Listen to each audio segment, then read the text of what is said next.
I'm Rob Van Dam. The whole show.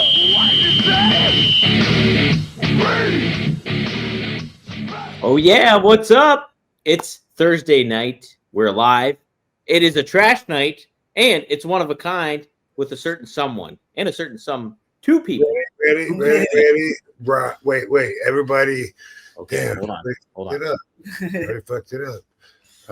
Here. Hit the reset button. Okay. What do we got? From Ballard Creek, Michigan. Yes. The whole fucking show. Uh-huh. Rob Van Dam. See? I had 13 people across the country do that with me right there. See? That's what we're missing out on every week. Every damn week. We could give them the full RVD experience. That's it. The whole play around every time like it's our first intro. I know, right? Every time. And we have Katie here too. Katie, how are you? Hey y'all. I'm good. Hey. AVD. AVD. Yes. Yeah, that's great. Heck yeah.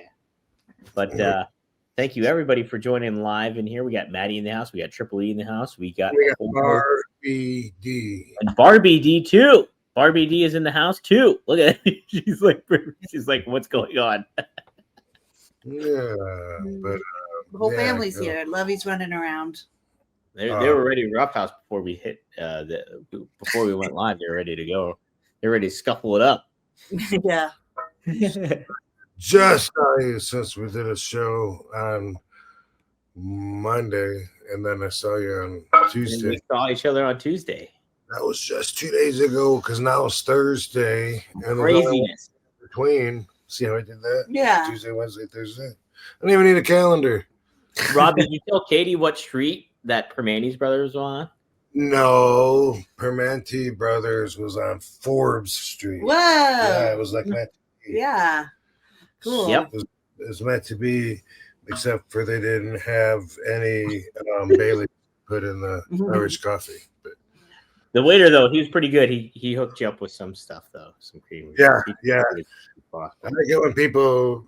I usually it's not always as great, but I like it when people make their own attempts, and that's one of the drinks is the espresso martini that's in my realm. Like I have like 3 or 4 drinks. That's one of them, and I noticed that's one where people change it up all the time, and a lot of times I'll ask for that if I'm hey, you can make an espresso martini. A lot of times they'll say well, I don't even know exactly what's in it, but they'll say, well, I don't have I could put some Kahlua in with some caramel vodka, and I'm like, sure, whatever. Like I don't even know what's in a real one, but I notice that's one that changes all the time, and people get creative when they don't have whatever is traditional in it. And I did look it up. I can't remember, or you looked it up. Someone screenshotted it and gave it to me. One of my friends. Oh, really? Just because of this conversation, but it's whatever. It's I think it's espresso. Wait, I think espresso might be a liquor, and then vodka. Yeah, I don't know. Yeah, I don't know, dude. But I've been. We had this conversation the other day. I wanted to educate myself on what alcohol does to the body, because I see on YouTube all the time. Yeah. Why are you holding this? Trying to make it straight. But anyway, I see videos all the time that say, this is why I quit drinking, and usually I just pass them by, and I was like, oh, maybe I'll learn something, about what it does to the body that I don't know, that'll educate me. And then every time, like when I watch one of those videos, they're talking about all these benefits, and they'll say, I just got tired of not being able to remember the night, and then hearing about it from my friends the next day, and then waking up feeling like shit. And like I was saying to you, you're not drinking, you're getting trashed. You're getting hammered. Yeah, there's a big difference. difference between that, you know? Like but that's where everybody goes. And you know, just like I heard a judge, what is his name? Fleischer. Actually, he's one of my favorite judges to watch on what's the court show? Cam. Court Cam. And I see him on YouTube, and he really calls cops out a lot of times for the way that they just twist the narration to fit, you know, a crime so they can like have a W, you know. So yeah. Whatever. One person, the cop said, or he said to the cop, what was your probable cause? And he said, well, you know, originally she didn't use her turn signal or some shit, whatever he made up. And then he said, and then she admitted she'd had 2 drinks. And the judge was like, yeah, 2 drinks. And that was hours ago. You process 1 drink every hour. Like, I'm so tired of you guys doing this. You know, like he's really cool. And I've heard him say that. Damn, what was I getting to? I got jet lag in my fucking head from traveling. Anyway, I looked up today though some other stuff, and just like Judge Fleischer said though, you know, if you process 1 drink an hour, then that's not over drinking. If depending on how many you have, you know, if you have 12 or 15 in a sitting in 12 or 15 hours. No, but I think, like I said, 3 or 4 is kind of where they drinks is where they consider the cutoff for moderate drinking. They, meaning, you know, there's a bunch of different videos and ranges, but that's some shit that I learned though. But when it sits in you, it is toxic. So after, I guess, your liver processes the ethanol, it makes this shit, I can't remember what it's called, that you don't want in your body. And so, you know, but yeah, I mean, a lot of people will go straight to, you know, well, you know, I'm an alcoholic, I can't have 1 drink without having 15 or whatever. And yeah, so, yeah, well, good to know yourself. You know, but anyway, well, I mean, I've been told. I get told that all the time. No, I'm comfortable, baby. Okay. Hey, gang. You want to hear a story? I got a good one. I don't think I ever told this story, actually, on a podcast. And, well, it's worthwhile considering what I'm sponsoring right now. Okay, so once I was offered some gummies by a friend. I took those gummies. I waited for the right moment, or at least what I thought to be the right moment to take those gummies. I took one. Waited. Didn't work. Like, this isn't doing anything. Took another one. Well, you know what happens after that. Rough times for Dominic D'Angelo. I found myself naked in the bathroom thinking I was passing away. Well, yes, I learned my lesson. Very much so in that moment. Well, the next day, because I was too hysterical to kind of make any sound choice of reason at that point in time, being naked on the bathroom floor. However, you will not find yourself in an embarrassing situation if you choose IndaCloud. Boom. That's one of our great sponsors here at RVD. IndaCloud is, yes, you got so many great options when it comes to it. Take a look at this stuff right here.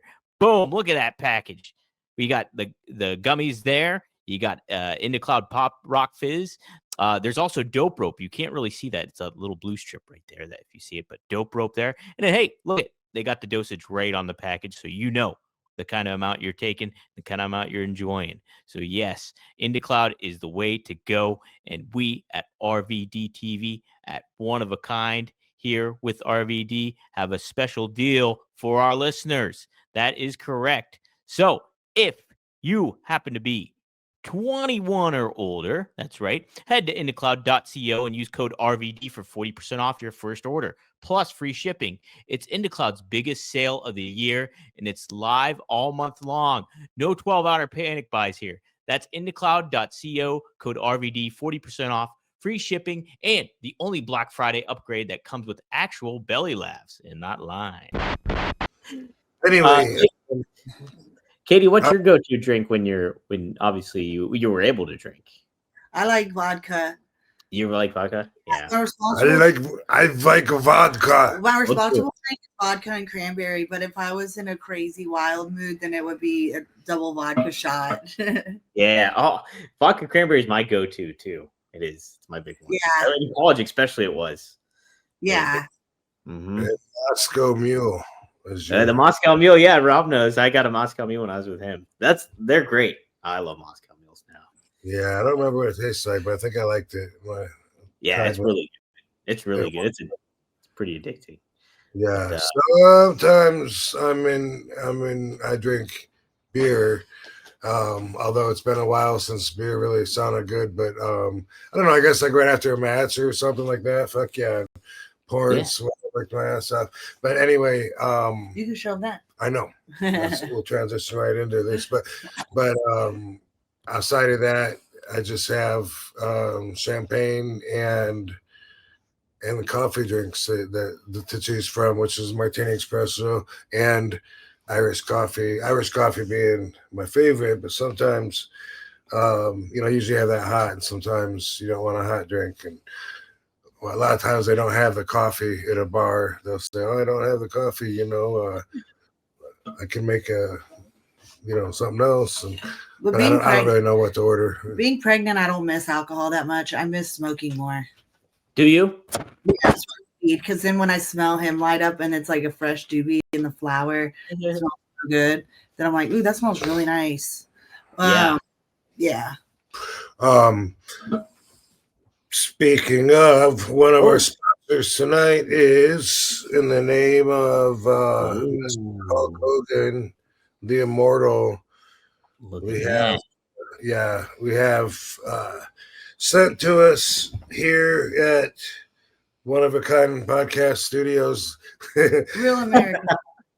Real American beer. Yeah. Real American beer. Heck So, yeah.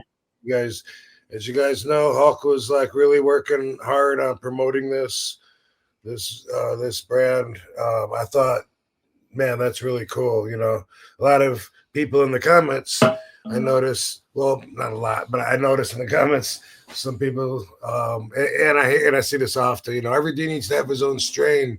That would be more appropriate than not having a beer. But thing is, the beer can be like in normal stores and shit, and that's really cool. Sure. And more people drink than smoke weed. Still in society, it's still more accepted, and it's part of traditional celebration. After a victory or something, you start by pouring champagne or beer all over yourselves. Anyway, and this is a light beer. It says it has 110 calories and 4 carbs. Real American together, one beer at a time. Yay! Yeah. I liked it. I had it when I was at WrestleMania in Philly. I had it and it was good. I liked What did you think, brother? It was great, dude. Let me tell you something, Jack. It was great. Someone made when we were at the Hulk Hogan's hangout, and after his service, somebody made the comment. It was like Paps, I think. Is that right? You think They compared it I to think that. better than Pabst. I think so. I don't know. I only drink I cider don't know. beer. Yeah, I can't. I don't remember. I like Pabst. Kind of hits me like I feel like I'm waiting for a headache after I drink. I might be wrong about I'm that. waiting for headache. I thought that's what they said. Maybe it was Headache loading. was it a Miller Lite? I don't know. Old Milwaukee. They're all the same. I don't know. I really don't know which. But I think. But yeah. Anyway, I heard that Judge Fleischer in one of the court cam cases, when a cop was there for a ticket that was being appealed for driving under the influence, and same thing, and the person said that they had like 1 or 2 drinks, and that was all that they drank.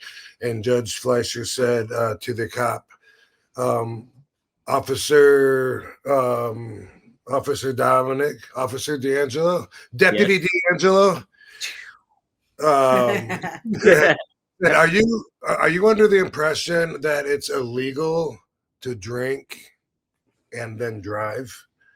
That was what I thought Your Honor, yes. So do you think it's illegal to drink and drive?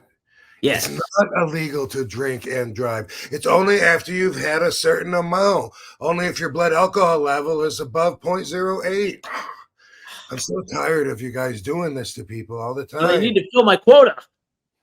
Right. Wow. But that's an interesting thing that people don't really understand because they go, and I'm not promoting that you drink and drive. Yeah. A lot of people are already going to hate me for even just explaining this part. But yeah, it's not illegal. It's illegal to go past a certain limit and then drive. You know, if it was really illegal to drive after having any drinks, they would totally have to change the system for being able to drive to and from a bar, you know? Right. Yeah. And then it's pull them out of grocery stores. No, they don't drink at grocery stores. Right. Yeah. I guess bars, clubs, just anyway, there's a lot of trust put on people being reasonable. And I'm not putting judgment on that. I'm just saying that's what it is. And you don't want that taken away from you to where it's just like, don't even give them a chance to judge for themselves. Just fuck it. If they had anything, fuck it. Throw them in jail. Put them in a cage. Rob, what were some like rules of the road when you were like riding with Sabu or anybody basically, like when it came to like drinking on the road? How did you guys handle that in the most like efficient way possible without getting into trouble, basically? Well, for the most part, I wasn't drinking during most of the time being around Sabu. Sometimes if we'd go to strip club, that would be special. I'd have maybe a couple beers, but normally that wasn't my thing. However, Stomas was our thing, and that's maybe even worse than drinking. It's definitely something that gets bad when it's one of several things that's in a big mixture of like the wrestler's cocktail. But yeah, you know, like in from 90, 96, 97, those early or mid to later 90s when we had the Winnebago, it's amazing that nobody got hurt a lot of times when we were driving that. You know, one of us would be falling asleep and we'd have to pull over and switch drivers. Usually I was the straightest one, but Sabu was very like, no, I got it. Come on, man, let me drive. He was always like that. always like that. But yeah, we didn't really drink that much. But of course I got a million stories. I can think of so many of I just thought about Tommy Rogers. Like one time he rode with us in ECW and he was new, you know, that definitely with our clique. And so we told him he had to drive so we could eat the somas because that's what we were doing. Jamming. That's what we called it. Jamming. And stupid. But we pulled off on a truck on an exit off of the interstate up there because you can only go like one way on those, and there's a big median, but they have the truck stops on the highway. And then afterwards, Tommy's driving, and I was noticing that he was driving really, really, really slow on the interstate. And he was just holding the wheel and he was going like 30 miles an hour. And I'm looking at him and I'm like, Tommy, you all right? And he's like, yeah. I'm like, all right, you sure you're driving really slow, dude? I'm good. And I'm looking at him, and pretty soon I notice that he brought us around and is taking us back towards the town that we just left. Oh no. Yeah. I was like, motherfucker, you're going the wrong way. What are you doing? And then he was like, I guess I mistimed the somas. You took some somas at the fucking truck stop. You knew you had to drive for us. That was your responsibility. He said, I know. I just thought, like maybe 3 or 4 would help me relax and make the drive go by. I just, I don't know. it kicked in more. I was like, man, give me the fucking keys. I bet there were GPS errors back in the day when y'all didn't have GPSs and you like had like a map to look at. Like, Right. like take the wrong exit and then you're like, wait, I saw this 4 hours ago. We went the wrong way. So many times. Yeah. That'd be so confusing before GPS. Yeah.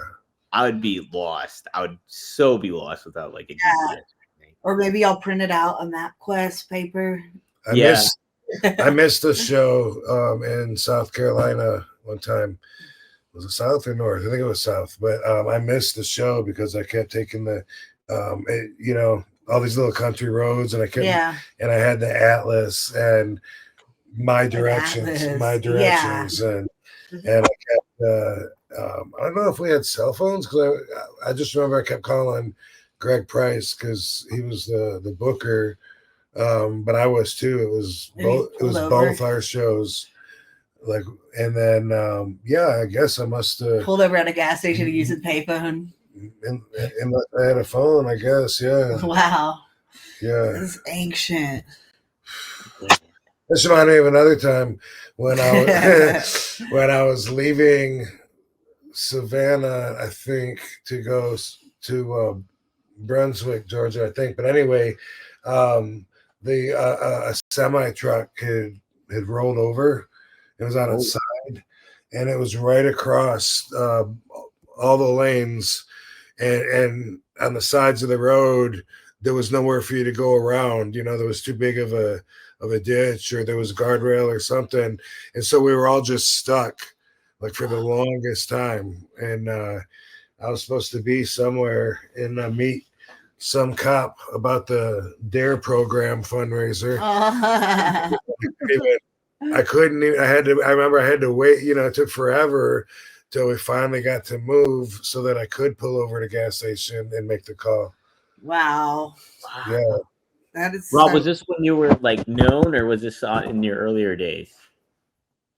This was just independent. Like, this is independent. Okay. Independent days, yeah, Georgia, Carolina days. Oh, okay.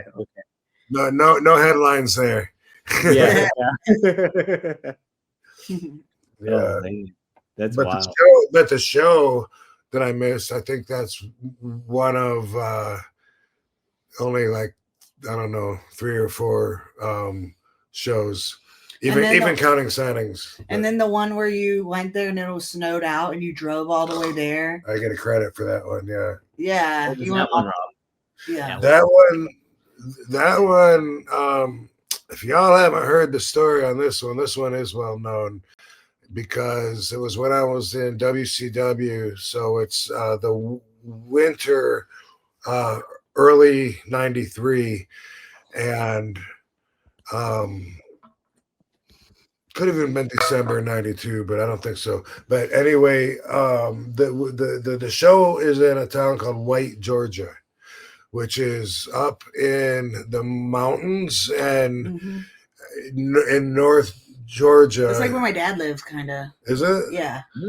Okay, well, coming from down below, man, it was just this, like, scary roads to get there, and the weather was fine on the way there, but you couldn't go very fast because you were like winding and looking over the side of a mountain, and there wasn't even guardrails for most of it. Scary. And you could have ran over black ice and been dead. Why do the guys got to be black? It was in White, Georgia. You said I run over some black guys? No, black ice. Oh, okay.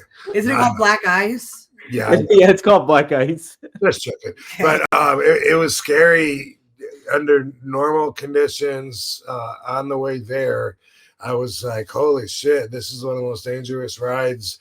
Had to keep hitting the brake and, trying to get a little speed and then hitting the brake. Like, whoa, keep hugging those curves. Anyway, got to the show, in White, Georgia.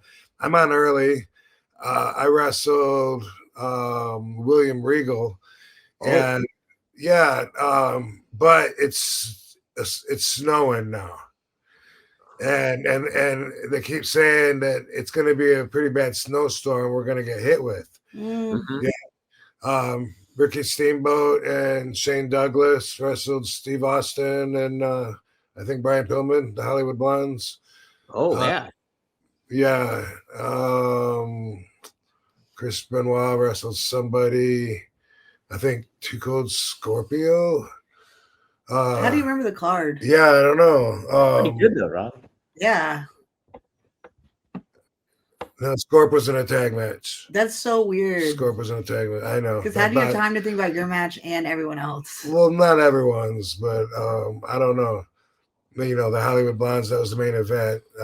Those guys were okay, but anyway, everyone's like, wow, you know, they're saying that the snow is like really, really bad outside, you know, and the news kept getting worse and worse, and I'm up first or second match. I can't remember right now. I usually do know that, but after my match, I left. I was living in Augusta at the time, so it should have only been like maybe like a 2-hour drive, I think, but instead it ended up taking me I don't know, maybe like 8 hours or something. Wow. It was like, it was so bad. It was like where you can't see ahead of you. Everything is just white, literally in white Georgia. And so I remember how scary the roads were that I'm on right now. So I'm thinking, oh my God, I'm just going to drive right off a cliff and not even know. And I could see about maybe like 3 feet in front of the car. So I could see the tire tracks in the snow of the car that was ahead before me as the tracks were filling in. And that's all I had to go by. And I was thinking, oh my God, if this guy drove off a cliff, I'm going to drive off too. You're going to go with him. That's all I could see. Couldn't see anything else. And it was so scary. And like my back was so tense on the ground. And I grew up in that kind of shit, you know, so it's always sucked, but it's something, you know, that I was able to make it through anyway. It took me forever. And then I got home to my place. And then the next day we had another show in Concord, North Carolina, and it was, the snow was still bad, and so I fucking drove up there. It took, you know, 2 or 3 times as long as it should have, and as far as I could see, I could always see a car or a truck that was wiped out. As soon as I would pass one, I could see the next one. You know, on the sides of the road, and I was, you know, going in between them and trying to steer, and fucking went all the way up to fucking Concord, North Carolina, to be at this show. And when I finally got there was no cars. Nobody was there. Nobody was there. I was like, what the fuck, dude? And I went up to open up the door, and it was locked. But there was a sign in the window that said show had been canceled. Oh my God. And they couldn't say No.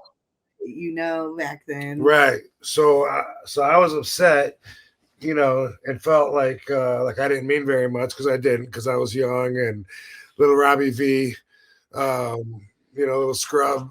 But it, you know, it definitely made, I was like, fuck, man, I could have died. But what happened was everybody else got stuck in white. Nobody made it out. You made it out though. Yeah, and they got snowed in for days. They all in one hotel. They ran out of food. It was like a really big deal. And I think I'm the only one that made it out. If anyone else made it out of there, I don't know who it was. Damn, that's crazy. So in a way, you kind of lucked out in a certain way. Like, so I wasn't so pissed when I found that out. Yeah, holy shit, that's crazy. Did you go home after Augusta? Went home after Concord, back to Augusta, and then when I told them, they paid me for the show. Oh, that's nice. But I mean, yeah, it was like a whopping $150. That's what I was making back then, $150. Oh man, anything helped back then though. right? I'm surprised in Yeah. pro wrestling there hasn't been more traveling tragedies for how much traveling is involved with the job. Yeah, I mean, just living out on the streets, Yeah. your chance of survival is so much less than if you're home and don't go anywhere. If you're a cat that just watches outside the window, Yeah. over a street cat. But and then when you're driving, who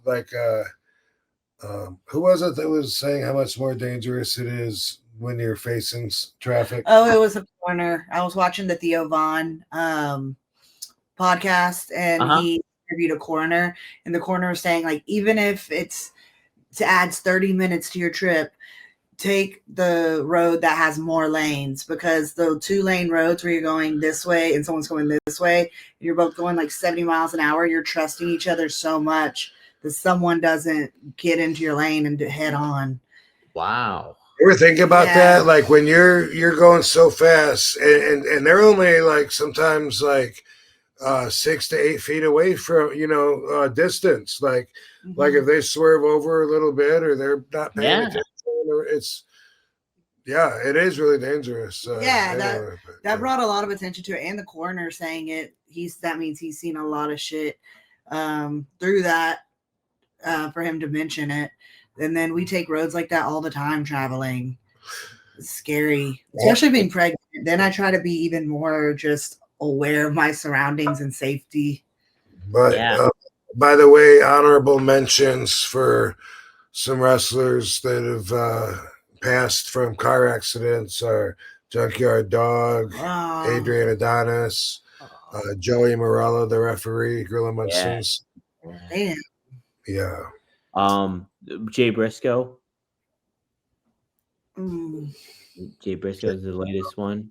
Mike Lazansky didn't die, but it started his downfall because his face looked different after plastic surgery or something after a really bad accident, and most likely he was already somewhat up when he got in the accident because that's what we were doing back then, and he was driving, and it was hard to recognize the last time I saw him, but not long after that, I guess he took one too many.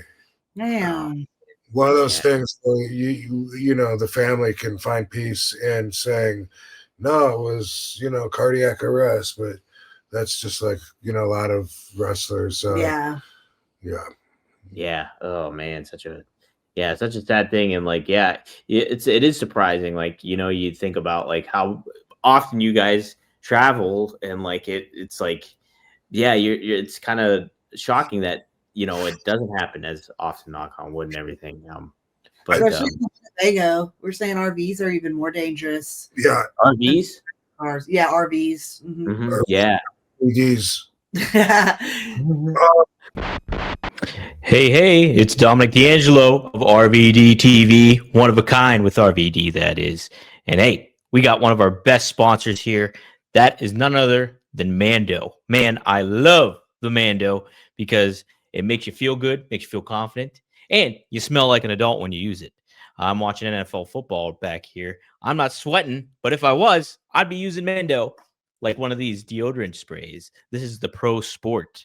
My favorite is the Mount Fuji, but Pro Sport is also really good. And if you're ever in a pinch and you just need a little freshen up here, boom, you just spray this down wherever, and you smell dang good. You smell like an adult. You don't smell like a college bro when you use Mando. That is a fact and a half and if you are a college bro and you use Mando, you're a step ahead of the game. You're not going to smell like everybody else. So definitely take advantage of Mando here. We at RVD TV, at One of a Kind with RVD, have something very special for you, and that is the Shop Mando Starter Pack. Yes, you can get $5 off your first starter pack here when you use Mando, and you use our promo code RVD. So Mando Starter Pack is perfect for new customers. It comes with a solid stick deodorant. Yes, cream tube, deodorant, 2 free products of your choice, like the mini body wash and deodorant wipes. If you can, maybe try to get the deodorant spray and free shipping. As a special offer for our listeners, new customers get 20% off site-wide with our exclusive code. Use code RVD at shopmando.com for 20% off site-wide plus free shipping. SHOPMANDO.com. Please support our show and tell them that One of a Kind sent you. Mando's got you covered with deodorant plus sweat control. Say goodbye to sweat stains and hello to long-lasting freshness. Did I tell you? I probably told you the story of Shelly Martinez and why Sabu. With Sabu? Yeah. Yeah, and then Sabu was like, they got into it. Was whose car was it, Rob? Because it was somebody's car, right? So we all are at the car rental place, having flown into an airport, and we're on our way to Town A. A bunch of us back in the when WWE had ECW during those days. And anyway, Sabu said that he would ride with Sandman and Test, and or maybe Tess was supposed to ride with Shelly Martinez, because I don't know how she fit in the picture. But anyway, Sabu wanted to ride with me, and so he ditched them, rode with me. But he said somehow he was on the hook for the car, that like Shelly had to use her card for the car that Sandman and Tess rented. And I don't know why they didn't have their own card or whatever, but they didn't, I guess. And Sabu was like, told Shelly, if anything happens to the car, I'll pay for it. You know, just please, just all we gotta do, I'll pay for it. We just need your name. We just need to use the card so we can get there. And so anyway, he's riding with me. I don't know who she's riding with. I don't even know. But Test and Sandman are in another car, and it is so fucking foggy. I don't know where we're at, but the fog was so bad and so thick, it was dangerous. And pretty soon Sabu's phone rings. He's like, "Hello, what? Oh fuck!" And he hangs up. He says, "They got an accident. They hit a deer." And I'm like, "Dude, they're ribbing you, bro." And he's like, "No, I don't think so. It didn't sound like it." I said, "Bro, but you said, like, if anything happens, you got to pay for it." So of course they're just fucking you got. He's like, okay, I hope so. I don't think so though. I don't know. And they called again, and he's like, "What?" He's like, "Oh fuck, really? Fuck." And he hangs up, and we're driving, and pretty soon we pull up on a car that has spun the fuck off the road and crashed into the side barrier, and a fucking dead deer that it had hit in that fog that had been tracked. And it was a pretty gruesome scene, a lot of blood. And Sabu had to explain to his wife why he had to reach in and pocket into his pocket and fund $30,000 to the fucking Avis rent-a-car, because of course they didn't get the insurance on it. And that was one of the things that he told me he had to eat, because she really put up with it, with a lot of shenanigans, and that was one of them. Especially because it was for Shelly, and so she was like, "Why are you helping this lady?" Yeah, of course. Yeah. Oh man. And Sabu's already like, I don't like her. Maybe your boobies. Your boobies. Did he like her? He did. He had a crush. She was attractive. Yeah. What'd you say, Dom? She was attractive. I remember her. Okay. I don't know what she retired like not long after that. I don't think she didn't wrestle that much afterwards. Like after leaving WWE, I don't think. Sabu was nice to people, even if he didn't have a crush. He was good. Yeah. Overly nice, and just relevant story on how dangerous it was to drive. And I mean, I've been getting in car crashes since I was 17 and first got my license. I I think I totaled 5 cars in the first 2 years. Wow. Yeah, I didn't want to drive. I knew that I wasn't good at it, and I didn't want nothing to do with it. I was, nervous and very not encouraged, to get better because I couldn't drive with my mom because anytime, she'd think I was too close or whatever, she'd be like, she'd like oversell. I think everyone knows. Yeah. Oh my god. Stop that, mom. So I'd be like, I don't even want to drive. You're still like that. If people complain about his driving, he's like, I'm fine with someone else driving. Yeah, dude. I'm the same. I'm like totally. You can ride or you can drive, but you can't ride and bitch like you're driving. Yeah. Oh, I hate it when. Yeah. Oh man, it amps my nerves up too. Like when people are like, "Oh my god," it's just. Ugh. And then that makes it more stressful. It does. It does. It's like, why make this experience any more worse than it needs to be? Right. James Dean, Jane Mansfield. Yes. Of course. James Dean's a big one. Who they ever beat? Jane Mansfield's story sucks because that was a route that I took all the time when I lived in New Orleans, going to Mississippi, because I'm from Atlanta. So I'd go from Atlanta to New Orleans, and she died like on that road from Mississippi to New Orleans, I think around Slidell, Louisiana. So then when we watched that documentary, I was like, damn, that hits even closer to home. I know the area she died in. Yeah. Yeah. Horrible. And James Dean, he was only 24 when he died, too. That's crazy. That is crazy. Yeah. Mm-hmm. And like only 3 big movies he did, and his legacy is like he's legendary. My He's cat's old, like right up in the grill of looks like a buffalo. I thought I saw. Yeah, that's amazing. He captured everybody in like just a few movies, and he's a legend up there with Marilyn and Elvis and everybody. Yeah. Man, crazy, just crazy to think about. Hey Rob, we had a couple super chats from Maddie from last episode that Oh yeah, I froze. Yeah, you froze up. And we were like, what happened to Rob? And I was like, well, I read a couple advertisements. And then I was like, we're going to close out. But Maddie, I'll screenshot your question for Rob. No. So here's the first one. What do you think of Dom's Frog Splash, Dom Mysterio, and Cena as the IC champ? I knew you talked about that. We talked about a little bit about the IC champ. Right. And I think it's awesome that I like Dom's Frog Splash because I think the whole character of him representing Eddie is great. Mm-hmm. When every time I see him and his mullet haircut that he's got, and when he does the splash, he does it like Eddie, like he folds in, and it looks like a good tribute, which is also good heat. I like it. Yeah, it's great. He's great. And his interaction with Cena that on Monday night, I went back and watched after we got done recording, and he's so good. Like he's just this like obnoxious kind of like teenage. I know he's not a teenager, but that's the way he acts basically. And he's like oblivious and talking trash to Cena, calling him an old man and all this stuff. And then he booked himself into a match. Triple H books him in the match with Cena, and then he loses the title. It's just good stuff. It's really fun stuff.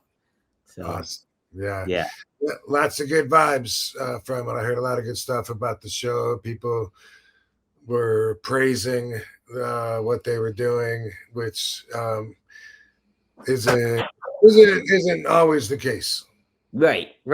And no, this moment when Cena won the title and everything, it felt like a big deal, and it felt like, oh, this is going to be a really historical moment in Raw because the crowd was so electric because they were in Boston for him. In Boston. and so it was a good atmosphere. So it was really nice. So hey, but speaking of well, actually we already moved on from talking about documentaries, but I wanted to say that we've seen a bunch of good stuff lately. And do you watch Netflix? Yes I do. Yeah. When I have the time, I do. What documentary are you checking out? The Mafia stuff on there. I haven't watched the other one because it's dubbed, the Mafia War. There's the Philly one. You haven't watched that one yet? top one I have. There's another one on the I can't remember Argoneses or whatever. However you say the word. I can't. The one with an A. It came out like right before this one, and I think it's called the Mafia War or something. You haven't seen that? No, I haven't seen that one. Maybe it's the Norghetti. It's the mobsters from Silly, like the not the Cornelius, but the fucking. Anyway, it's one of those things where I think it was made over there, so you got to read the subtitles, and so that's not something I can watch while I'm in the gym working out because it's too defocusing. But anyway, I just thought, a lot of times people ask, like, what do you do on your own time? And they don't sound like that necessarily when they ask it, but but we like to watch TV, and we love when we find a good documentary or documentary series, a 3-parter or something. Yeah. On Netflix, usually. We loves that. That is our favorite thing to do together. The documentary stuff is fun. So it's all family fun time. We watched the one with the Eileen, the truck driver killer. Yeah. The one in Florida, in Ocala, where my mom lives. Yeah. Yeah, there's a movie. Megan, what was Dennis Quaid's wife? Megan named? Was it Megan Quaid? But anyway, there was a movie I think it was called Monster we did years ago. Anyway, Eileen, I don't know what it's called, but it's a woman serial killer, which by itself really stands out, and it's the most famous one. But she's a lesbian. Is that Charlize Theron? She was in, I think, yeah, I knew it was. Yeah, thank you. Cool. I want to see the real movie now because we saw the documentary. But anyway, yeah, we saw that, and Don't Date Brandon. That was good. Yeah. Oh, I heard about that one. Yeah, that was good.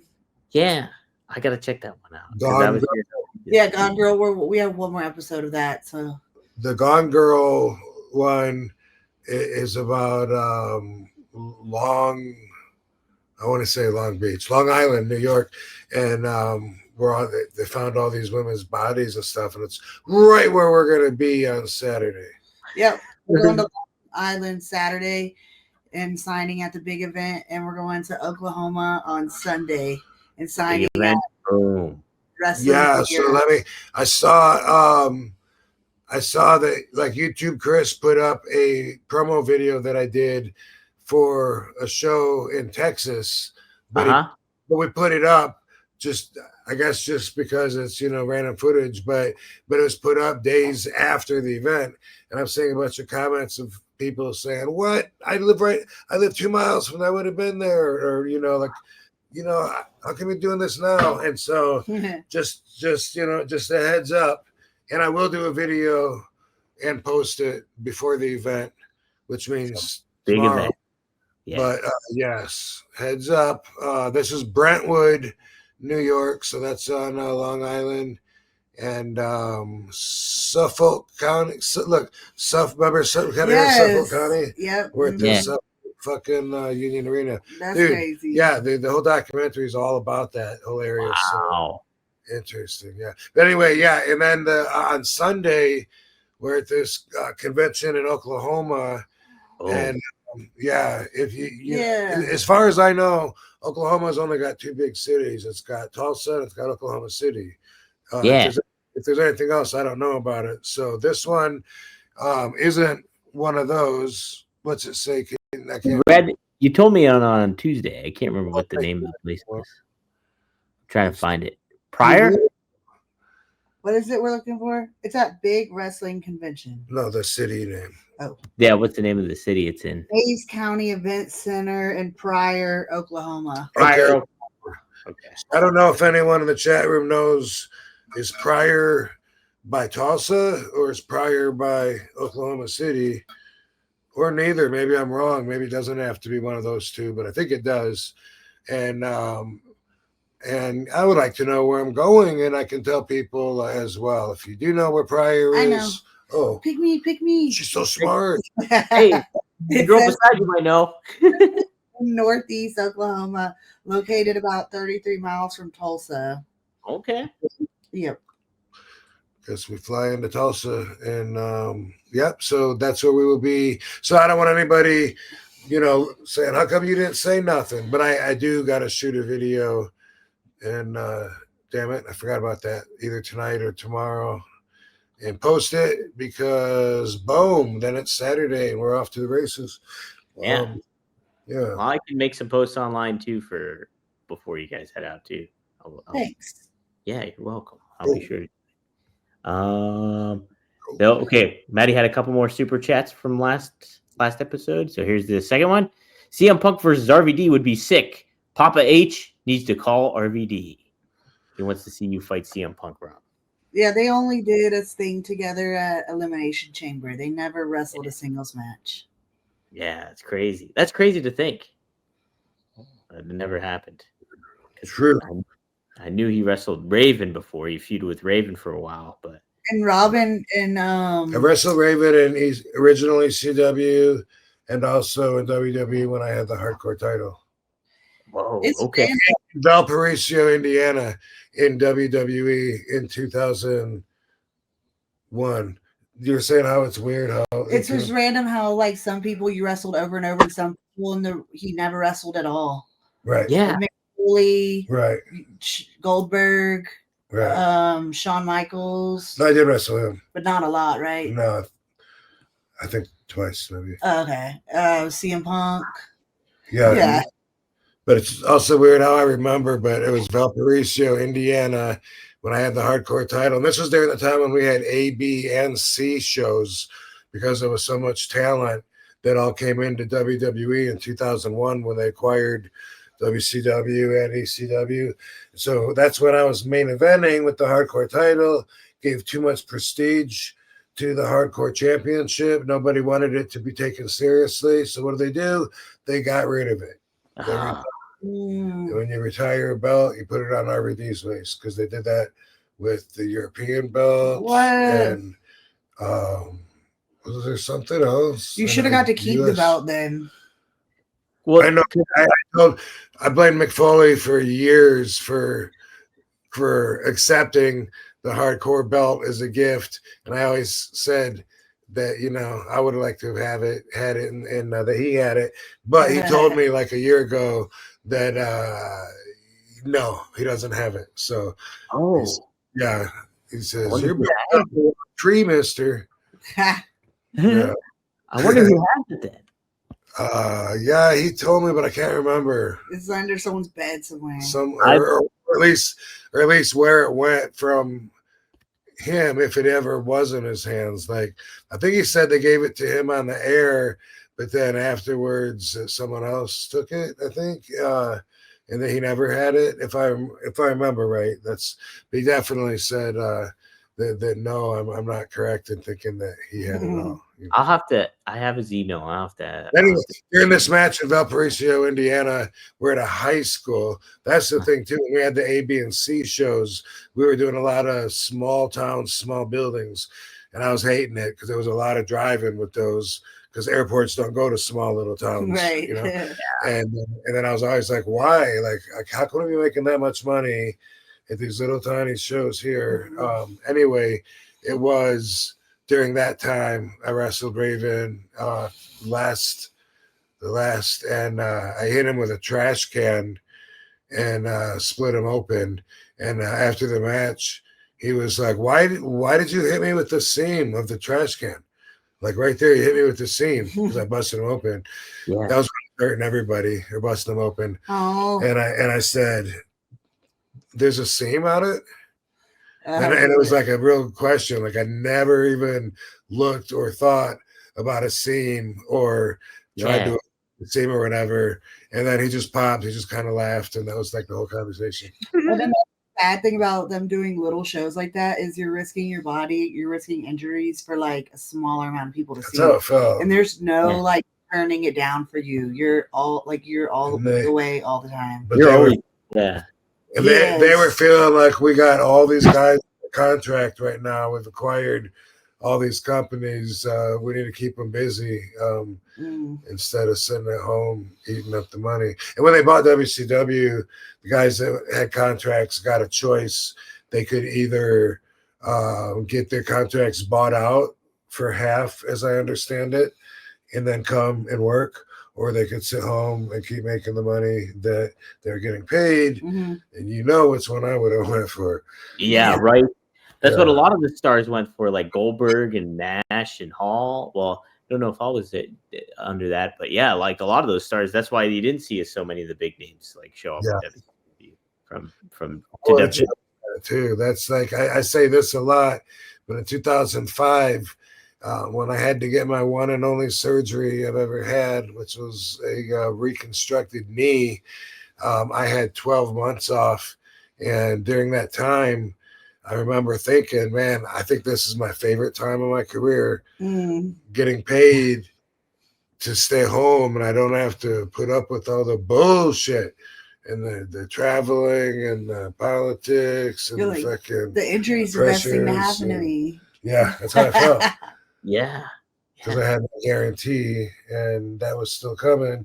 And then I thought, now I'm going to have to work this shit off, and I'm already going to owe them because they paid me. So how's that going to work? And that's not how it worked. I just got extended and paid more for that extended time that I had to do to make up for it. Yeah, that's great, which is really great. Even though it's such a daunting schedule at that point in time, too. Ugh. Katie, did you feel the same way too when you didn't have to wrestle as much? Like when it came to, having a little more downtime, were you like, man, I like this a lot more than the actual being in the grind of the wrestling aspect? I don't think so, because I never had a schedule as hard as Rob. So sure. Traveling or wrestling is still like really exciting to me. Yeah. Yeah. So I don't think I ever felt any kind of burnout in my time in wrestling. Because even when me and Rob were at Impact, I would be like skipping and dancing to the ring, like on like a high, like, oh my God, I'm so excited to do this. And Rob's like, another day at work. It's like, yeah, that makes it a little different for sure. And even now I miss it. And people are like, are you going to wrestle? Well, people ask me, are you wrestling now? And I'm like, no, I'm very pregnant. But hopefully, like after the kids get here, I can wrestle again. Yeah, do a little bit. Yeah, but after the fact too, which would be nice. Yeah, heck yeah. Maddie's third question from last episode was thoughts on Logan Paul, Heyman, and the two Brawns being together, Braun Breaker and Bronson Reed. What do you think of like Logan Paul teaming up with Paul Heyman? You probably haven't seen too much of it, if any, but they aligned. And what do you think of Logan Paul, though, Rob? He is. I think that he's very talented, and also a good heat magnet. He's easy to not like. He's definitely not someone that came up the traditional way, paying dues, stuff like that. But also his athleticism and success cannot be denied. So, he's like when I was in ECW saying, hey, I know you all bought a ticket just to see me. I'm the whole fucking show. And then I'll go and back it up. And the crowd and I were connected. And during, some of those shows, it was just like incredible, the feeling afterwards. You know what I mean? Putting all that on you. Because like we talk about this all the time. Every single wrestling promo is I'm the best. Nobody can beat me. Here's why. That's everybody, and then you really got to perform after that, though, after you say that, you know what I mean? And you got to get the people to believe you're the best. Otherwise, was it successful or no, Right. So, but with Logan Paul, can't be denied. No, he's like got that natural athletic ability, but what he's great about too, and like so many modern wrestlers are really apprehensive to embrace, is being that chicken shit heel. Like he's not afraid to show that he's like, if like trouble gets into his way, he's not afraid to show that he's a coward as a heel. Like, and it's pretty cool to see that because like he's so new to the business, but at the same time too, he's like not so wrapped up into it. He's like, oh, I got to protect myself and worry about how I'm going to look like. I want to be this anti-hero kind of cool heel where he's not afraid to show that he's a chicken shit. And that's kind of the big thing I took away from him too, that I really appreciate. Yeah, obviously, I mean, you have to love the, performing in that manner to be able to do it. You know what I mean? It's not something you can really just fake your way through unless that's the vibe and your character, that you're miserable, in which case you might be able to pull that off. But he's easy to hate also because he's so rich and has, the house the size of the fucking hotel and the beautiful wife and his brother too. Like, who wanted his brother to beat Mike Tyson? You know what I mean? Right. Nobody, yeah. You wanted Mike Tyson to win that match, but you can't deny him because he won the match. Right. He won the fucking fight. You're still gonna hate, and say that Mike threw it or whatever. But for the majority of it, man, you're watching it happen. So you're seeing is believing. And the other added element too is he's just a YouTube sensation. It's like he doesn't have a tie. He's not like a movie star. He's not some pro athlete that's coming in. He's just like a YouTube guy. So it's like that's where his popularity came in. So it makes him all the more like, who the fuck is this guy like coming in and trying to wrestle and stuff? So since you put it that way, isn't that what Matt Cardona did? Well, but Matt Cardona, though, he was a wrestler starting off, and then he started embracing YouTube to kind of promote himself more, where Logan Paul was just like a content creator that comes from the YouTube strictly. He wasn't like a wrestler beforehand or anything to that. Or it's just like he's kind of just like this YouTube guy that creates so if it's like somebody my age or older, they'll be like, why is this guy so popular? I don't understand it. Like people don't get it, but like a younger generation would. Yeah, that's heat too. Yeah, it's like young people, like streamers, they like to watch streaming, like Kai Cenat and stuff like that, where older people be like, what is this? Yeah, right. The young people's attention now. Yeah, that's what the focus is and everything. So yeah, it's fun stuff. I like him. I like him a lot. I think he does a great job and everything. But and he's going to be in the Survivor Series match, it looks like, too, coming up. So. Oh, cool. Yeah. What do you think about? When you were talking about the tournament to decide who Cena's last opponent is, I heard you say tournament, but in my mind, I was thinking it was like a one night thing. And in my mind, even though you said tournament, I was thinking like a battle royal. Yeah. And then I looked it up and I heard because it said Cena announces the tournament. And I'm like, when is this? Thinking it was going to be like maybe towards the end of December or so. I don't know. But he said like starting next week. And so now I get it. It's going to be something that continues on and stuff like that. And so someone being in it would have to have several matches as opposed to a battle royal, which is, not even a full match. You know what I mean? Yeah. Yeah. I mean, that's perspectively, I say not a full match. It is, but you know what I mean? When a battle royal, you're one of 10, 15, 20 guys. You a lot of times, depending on how long you're in the fucking ring for, your workload is way less than having, like, say, a singles match for 15 minutes. And anyway, yeah, sounds like that's probably going to be a little early for me. Yeah, it's gonna be. They started off. I think the first two matches happened on Raw on Monday. Oh, they already did. Okay. Yeah, so the first two, like Sheamus advanced, and then Rusev advanced in his match. So they're the two moving on. But then they have like LA Knights fighting a mystery opponent, and then I think Solo Sikoa is fighting somebody too. I can't remember if that's a mystery opponent too, but they have a couple surprises in store. But then on top of it, so yeah, it's going to be, and then Cena's final match is on December 13th on Saturday night's main event is when his final match will be at. On what date? December 13th. Oh, okay. I don't want to spoil alert, or no, I don't want to spoil for anybody, but I heard there's a really good chance it's going to be a Disco Inferno. That's what I heard too. So I think that's been reported in several outlets. It's Disco Inferno. Okay, I didn't want to be the one to let the cat out the bag. Man. No, you're good. You're good. I think Meltzer and everybody got a hold of that one first.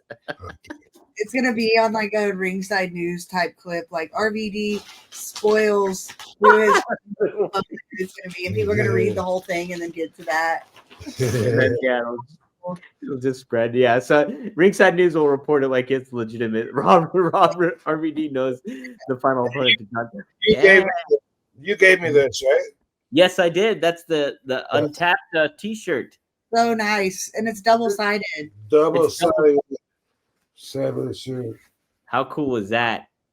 All right, I'll have to promote them this week. Look at that. Yeah, shout out to those guys. They immediately got a hold of me when not long after Sabu passed, and they said, "Hey, we want to make T-shirts for him, and we'll make all proceeds go to his family."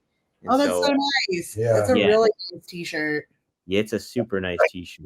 Is that the dude that had the thing in Philly?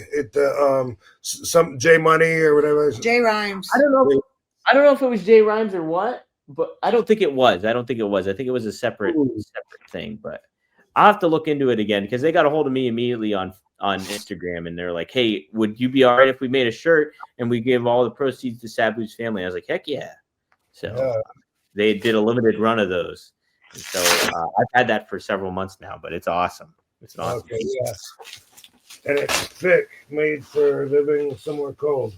Yes, exactly. You could have wore that in Pittsburgh, Rob. Oh, look at this. That's awesome. That's me in the middle. With Cheech and Chong. How great is that? Hey, those guys could not keep up. Really? Yeah. Well, they gotta keep it. Yeah. You look high in it too. I know, but you should have. Hey, man, what happened to the joint, man? Put it closer to the camera so they can see the details. Why can't I figure this out? You almost got it. There it is. You got it. Yeah, look at that. You look high as fuck, Rob.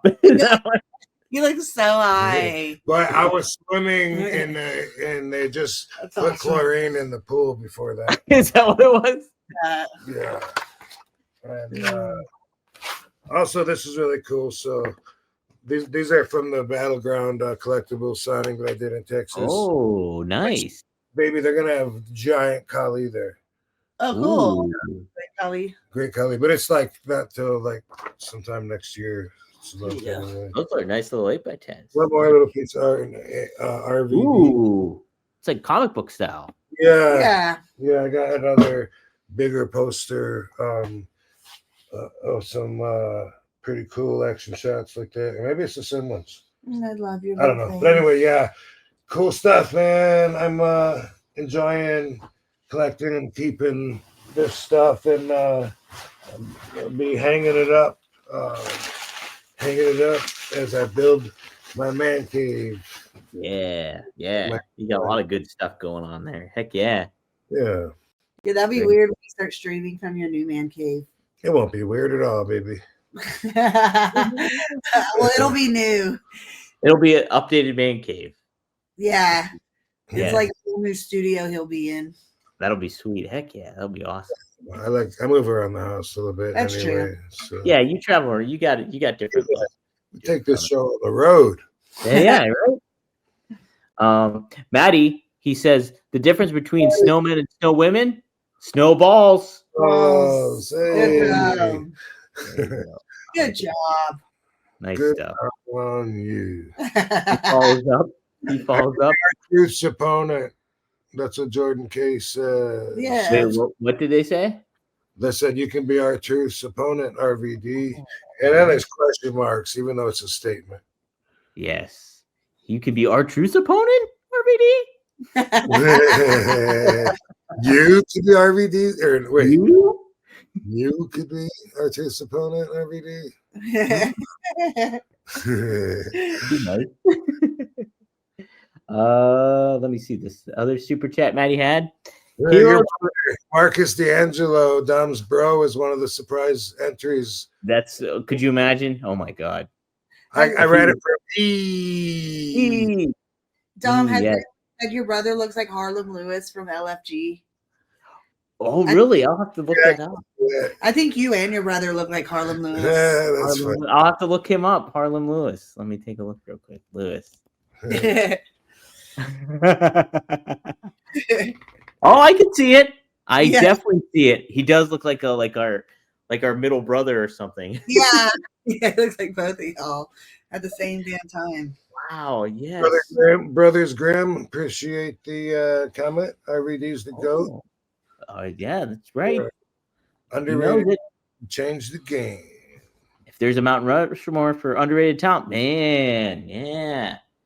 Boy, yeah, you definitely. I don't know if you're underrated though. I think you're underpaid. Underpaid, yeah. Underpaid. That's the way to. Yes. Love in the streets. Super chat from Maddie says, "Heroes forever, legends never die. Pack them if you got them. Let's get high with one of a kind. Dom and RVD's hot wife. Shout out Van Dam fan. We got to be somewhere." Thanks, Maddie. Yeah. Gotta be somewhere. Got to be somewhere. That's right. So true. Yes, that statement has given me so much patience in life. Yeah. We showed the action figures that Mattel put out You're so of me, right? cute. On, Yes. the new Well, Walmart. did you show the physical ones? Because I don't know if you showed the physical ones. I think we pulled them up, right? I just have pictures of the physical Yeah, ones. yeah, we showed them. We showed them the Robbie V one, and then Yeah. your Tiger Stripe one. Mm-hmm.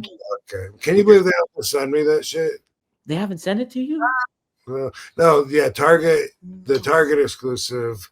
I got a box for that one, but not for the Walmart ones. And Walmart.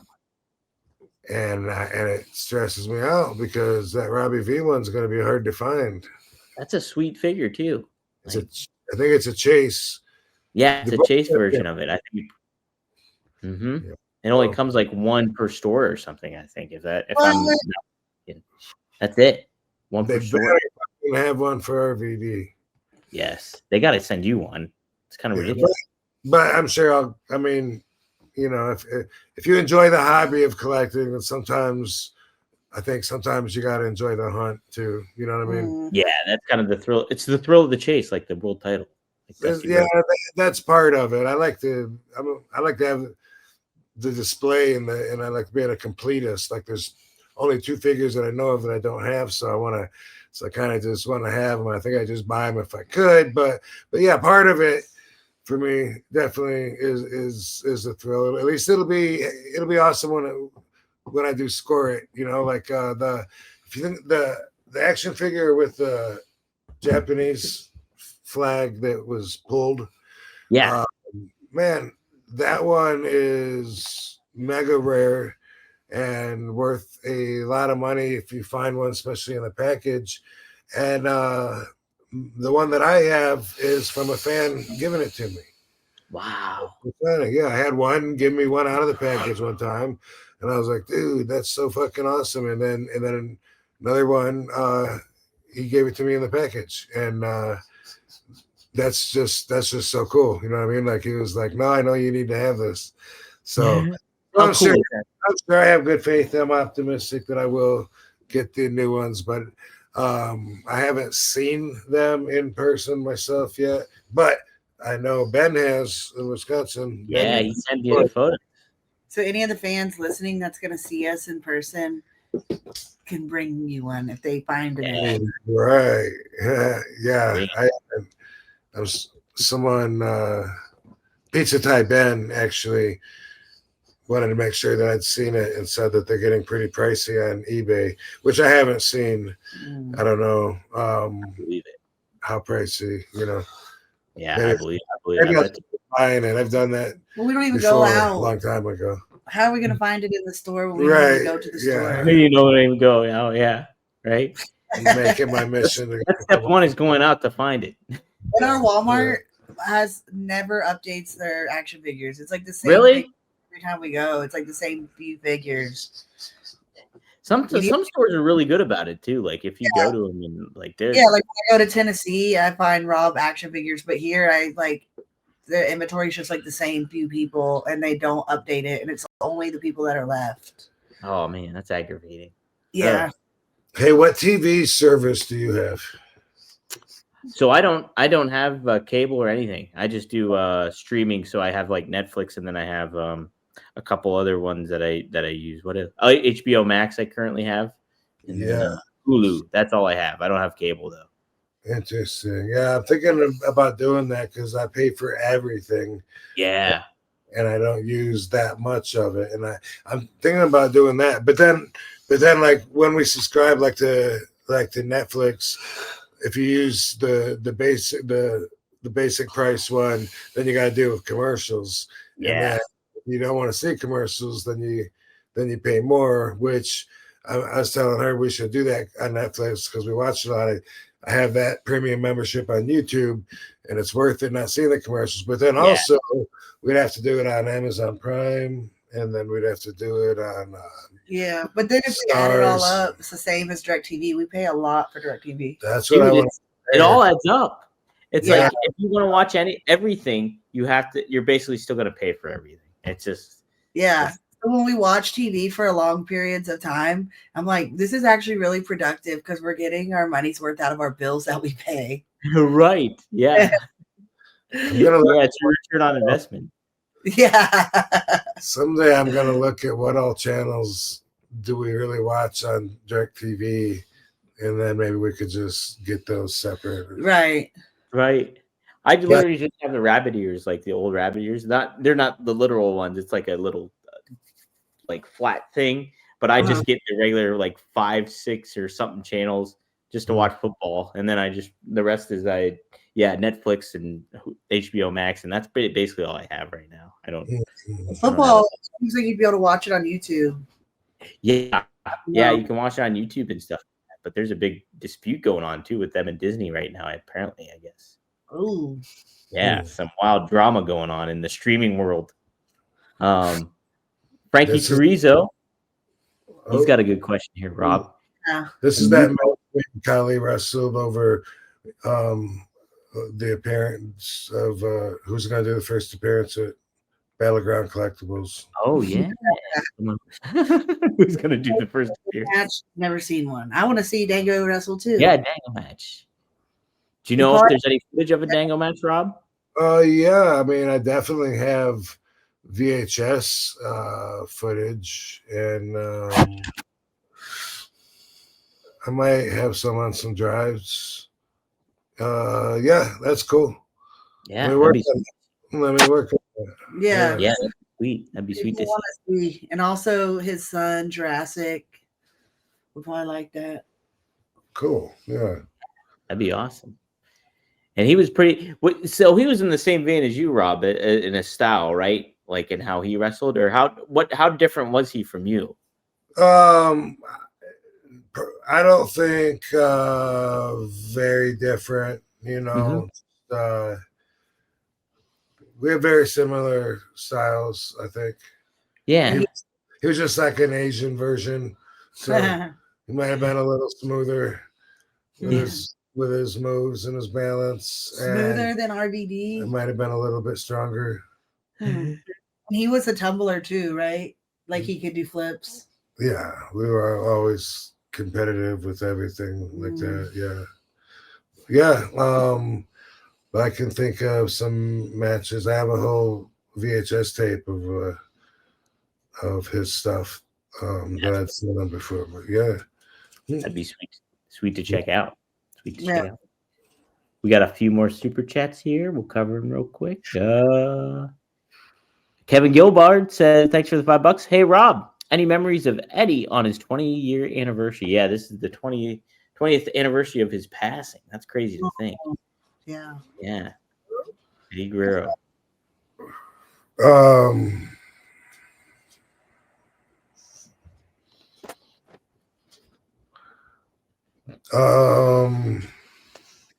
Did we just talk about him? I had this conversation with somebody, and I don't want to. Well, we've talked about you in the ladder match with him, and a couple other things too with him, I think. But yeah, ultimately, like you like working with him and everything, right? Yeah, sure. We were just talking about it to WWE. Oh, That's when you were talking about him. Okay, Hmm.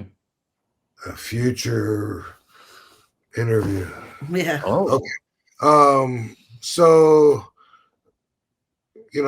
unfortunately, I don't have a ton of stories. Most of the time that I saw him was at the buildings. We didn't like drive together and hang out outside, stuff like that.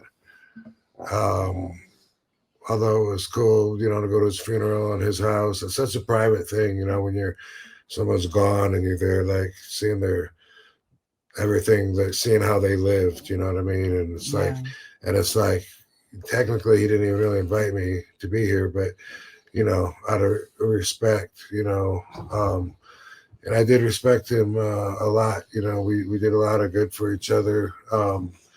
He was always real serious. One thing that comes to mind when I was talking to him one time in the dressing room, because he would sometimes get his Bible out and he'd just be sitting in the dressing room by himself in the daytime reading the Bible. Wow. Staying out of trouble. Yeah, when I'd be like going to the 3 T's of success, toking, training, and tanning. Yeah. And how wholesome. He was reading a Bible in the dressing room. Yeah, a lot of times, but it was like it was well known that he was trying to dissuade demons from entering his lifestyle, and he'd had problems before. He was trying to work his way back, and so that seemed to be an obvious part of his vibe, was that he was so, I don't know if struggling is the right word, but let's say working hard to maintain control and balance. And I just remember one conversation, he was asking me if I've ever done the detoxification cleansing. He was talking about some place that he went, and he was putting it over like, oh, Rob, you gotta go, you gotta, and I was like, really? Like, no, I've never done anything like that. I never even thought about it. And he was talking about some camp or something, sounded like a sweat lodge tents or something like that. And he was talking about going for, I don't know if he said 10 days. It was like a long time for me to think about going anywhere and staying in one place. But he was talking about how to go there and experience it, how giving up all drugs and toxins and anything that you put into your body is part of it. And he said, no caffeine, nothing. You just go there and you're pure, and you just sweat everything out, all the toxins, and you repurify yourself. And I don't know where this place was or whatever, but it just sticks out in my mind that he said that, that I think he said I should do that once a year or something. And I was like, man, I don't know. It sounds kind of interesting to clean out everything, detoxify. Why not? But at the same time, that's a lot. That's a lot. And today's never going to be a good day for me, I don't think. Yeah. You said he was a serious, no nonsense kind of guy, which is interesting to me because there's so many people that are just so goofy. Yeah. Yeah. So like it stands out when people like it that are entertainers are like that. He took everything like so he took wrestling in the business like so seriously. He was like one of the guys that you wouldn't want to offend. And that's why him and Chris Benoit got along so well. They both were like real intense and thought so much about the business. So like younger guys couldn't be too comfortable, or one of them would be like, "What do you mean? What do you mean? Like, are you saying that I don't work hard enough? What are you talking about?" I go, "No, I just like out of nowhere, things could escalate really quickly." Yeah. I think they both had that kind of energy. And one time Kurt Angle and Eddie had a match, and I don't know what happened during the match. Something went wrong or something. And when they came back into the dressing room, Eddie dove in his legs. Oh wow! He was so pissed. At Kurt Angle, who could wrestle. Yeah. Yeah. Somebody told, I think it was maybe JBL saying like, told Eddie is like, why are you going after Kurt Angle of all people? Like he's like he's such an idiot. He's like, and Eddie's like, I know I'm an idiot. He's like, but I'm pissed off or said something to that effect. Yeah. Uh-huh. It was a big pull apart, but wow. But yeah, I don't think that Kurt was in any trouble. No, I don't. The funny thing I hear too is what was it? My gosh.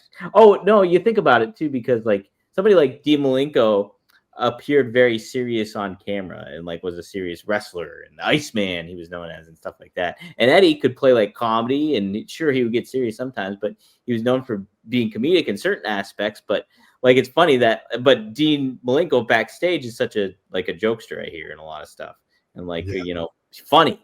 And like Eddie's more serious backstage. That's kind of neat to think about. You're right. You're absolutely right. Yeah. A lot of people Goofy is a part of their the way they socialize, or like in the wrestling world, if they have an idea, they like laugh really hard, like when they're saying their idea, because they want other people to join in. Yeah. Mm-hmm. Yeah. That's the thing, like in the locker room. Yeah. Yeah. To kind of get people involved with it. Mm-hmm. Right. Yeah. Man. Yeah.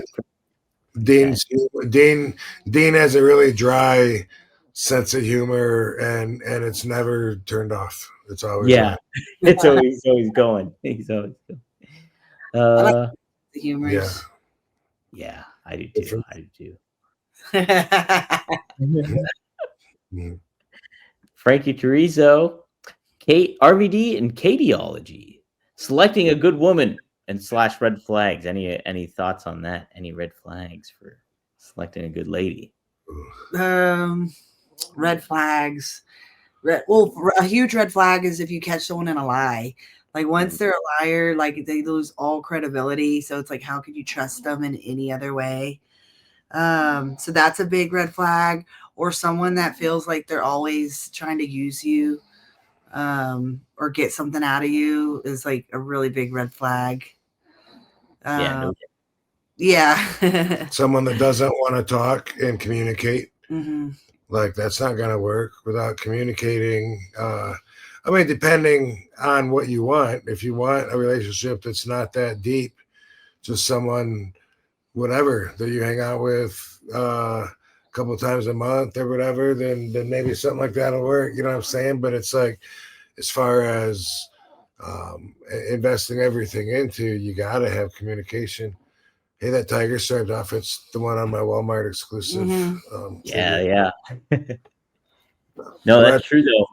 With my evil ex, I always think about this red flag on the very, very first date. I had this Ford Thunderbird, and what color?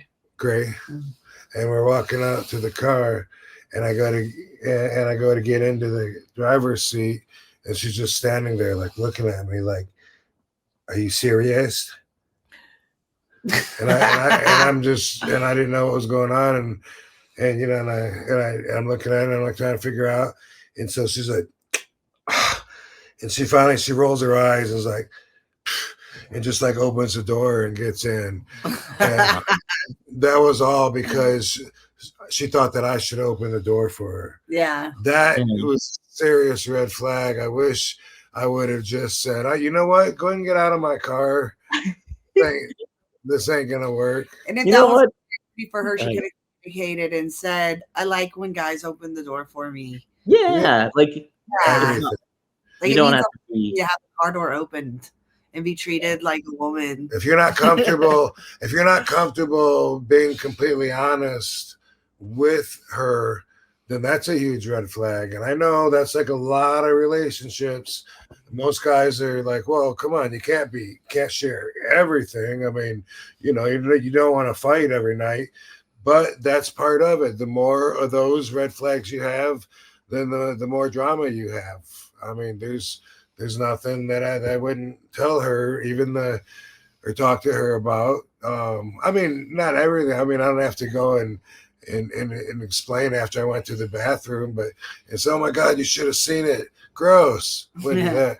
But no, if it comes to if there's an attractive girl that's walking anywhere with near eyesight, I'm gonna point her out if I want to, and if I don't, it's just because she already did.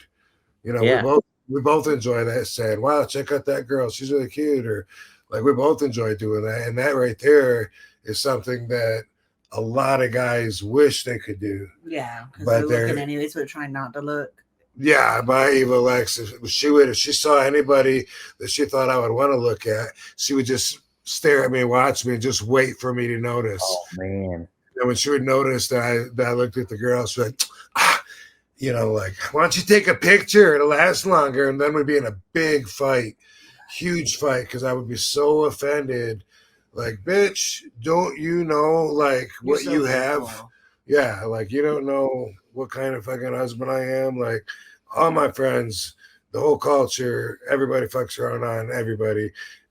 I'm not like that, and you should appreciate it instead of thinking that I am one of them. And so the whole thing, Right. though, was just, you know, a bad combination, and all these red flags were indicative of that.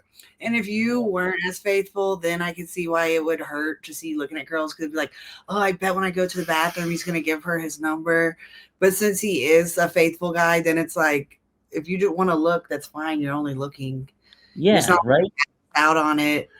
So, And if guys or girls, if you're cheating on your partner and then you expect them to trust you afterwards, then what the fuck are you thinking? They're not going to trust you. right. Right. They feel like Yeah. they owe you a heartache. You know, that's Yeah. get the fuck out of there. It's Yeah. I mean, it's not that easy, I know, because a lot of relationships make it through lots of drama, but that ain't for me. And thank God that's not what she wants either. We do not like drama. yeah. Keep it. Avoid Keep avoid it. at all costs. And my personal RVDology that I use, my number one probably rule for how I conduct my own life is if it's an option to avoid distress, boom, I'm going to most likely go with that one. I'm going to consider that, Mhm. and that's going to be the answer if it avoids stress. Heck yeah. That's a way to do it too. No doubt. I like it. Yeah. Good red flags to keep an eye out for. If they're rude to waiters or waitresses, I always make that a red flag big time. Or they don't like animals. That's another thing. That's so true. Yeah, they Mhm. don't like animals, or if they're rude to people. Like, They're yeah, rude. that's so embarrassing to go out to eat with someone and then they're rude to the staff. God.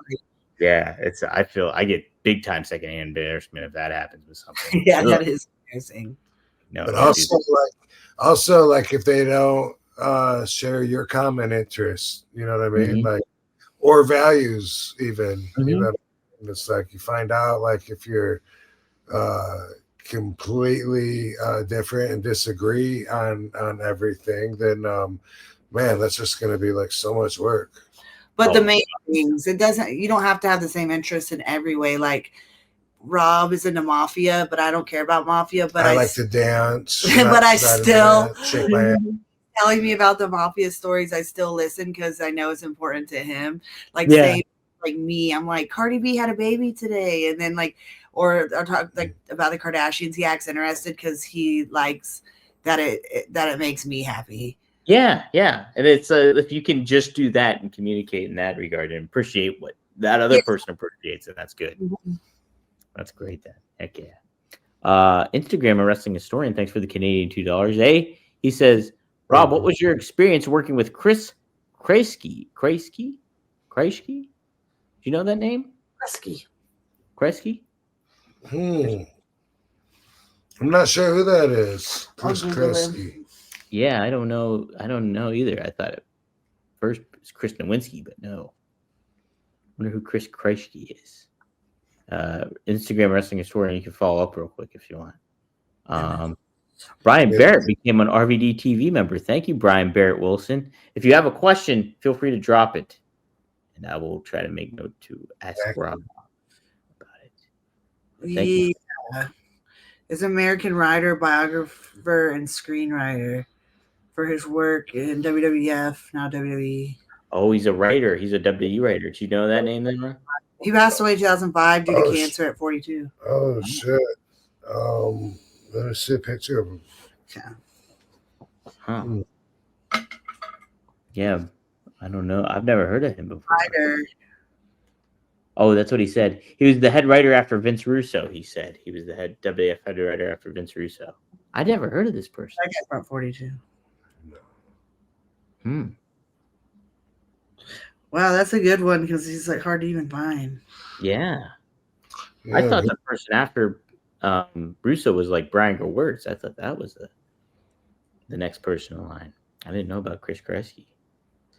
About that. Now also, I can't think of his name. But since he's a writer, that means there's not a lot of photos of him. He's a backstage. Yeah. That's not going to pop up as easy for that.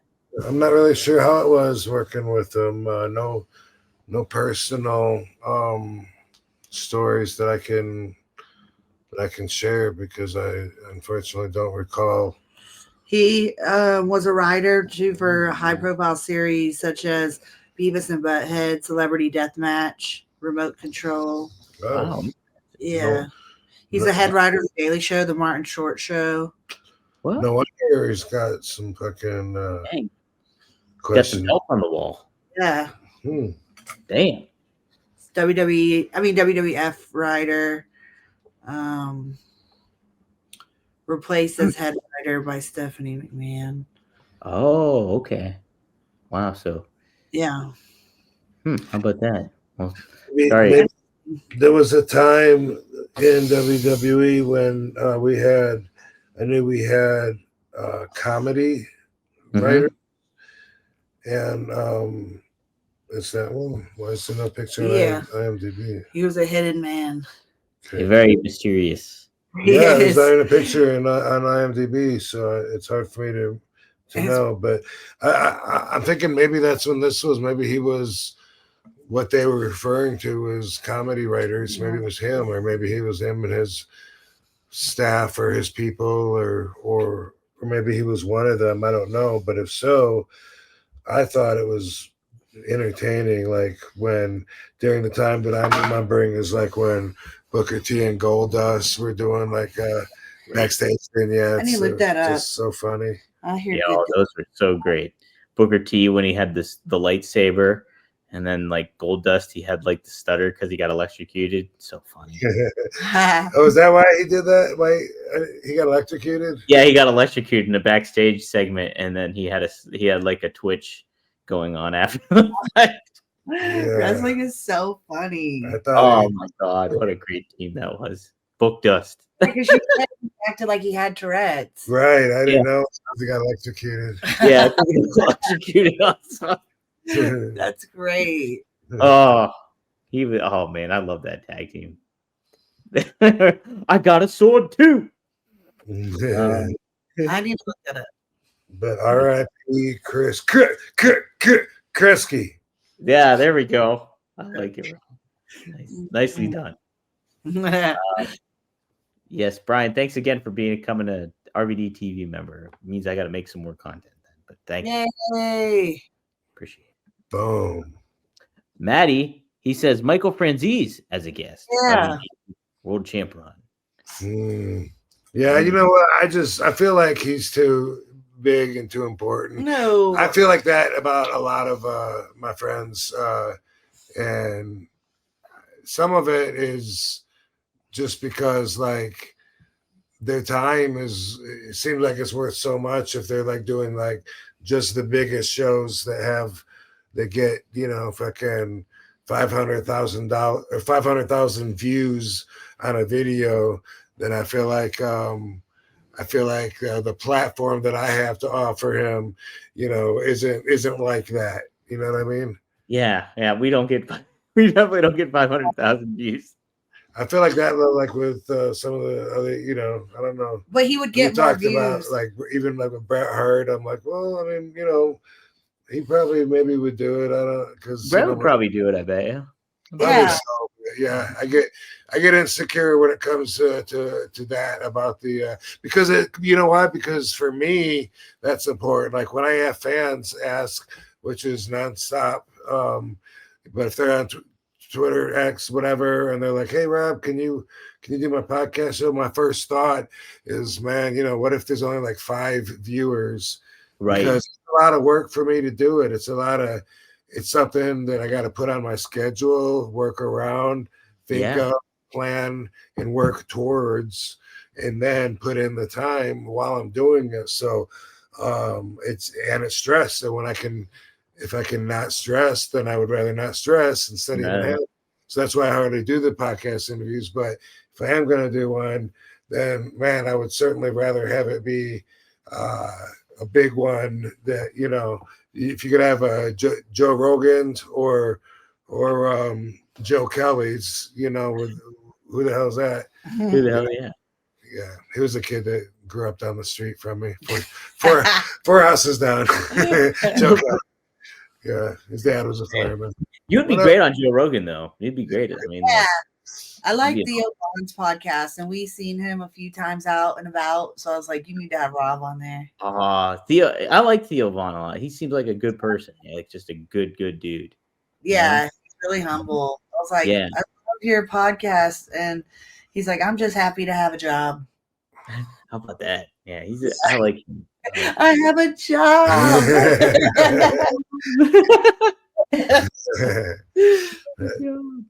A couple more questions. We'll close it out then. Steve Soleil, thanks for the $10. My 40th birthday is on November 22nd, and the Wildcat Wrestling show you had announced at Only Wrestlers in New Orleans is that day. And Shane Douglas and Francine will be here for my birthday. How about that? Wow. Pretty cool. Great birthday, November 22nd. The Wildcat show is going to be there. Mm-hmm. And Shane Douglas and Francine will be there. And it's his birthday. It's a lot. That's awesome. Yeah. Good to hear. Heck yeah. Tell Shane and Francine we said, what's up? Yeah. What's up, Dub fam? EC Dub. Happy Crazy is already here. Like November, the end of November is already here. I just have more bookings until I'm cut off from flying because I'm too pregnant. Yeah. I gotta catch me while I can. Yeah, while you can. That's it. Only limited dates left. Yeah. It'll be done real soon. Yeah. And we just had our anniversary too. Yeah. Happy belated anniversary. November 11th, 11/11. Yeah. We've been I was with you instead of with her. I know, right? What an anniversary. So with me at Manny's. We've been together. Well, in April it'll be 10 years. So pretty much 10 years together and 4 years married with 2 kids on the way. 2 kids. and 2 beautiful doggies. Yeah. 2 pooches. You see that the Major League Baseball is wrapped up in a mafia scandal. I saw baseball, and then I saw obviously the basketball stuff we were talking about, and then there was something else too that UFC maybe gotten it. I don't know if it's mafia. Oh, yeah, that's right. Yeah. I hear the mafia involved. They're talking about fixing fights, and did you hear about the mafia being involved in that? That would make sense. I did not. I just heard that UFC got caught in a gambling situation too. So, but I didn't know if mafia was involved or not. And people say wrestling is fake. Yeah, right. Everything is fixed. Everything. You know. Whoa. Stuff is just predetermined in wrestling. While others, some shady stuff going on. That's right. Shady. Interesting to see what's going to happen through all these investigations. I know, right? How is the landscape going to change after the fact too when it comes to sports and sports betting and what have you? It's fascinating, super fascinating. Yeah. We'll close out with this one here, Rob. This is from Mackenzie L. What up, Mackenzie? What up, Mackenzie? How did it feel returning to WWE in 2013? Oh man, it was awesome. That was that was a really, really cool moment. I think that they built my return like more than I'd ever seen anybody pushed. You know, all the videos for weeks before I came back where they were showing all my highlights with my music, one of a kind, and saying, you know, RVD returns and whatever the date was or whatever, like that stuff was so cool and built so much hype.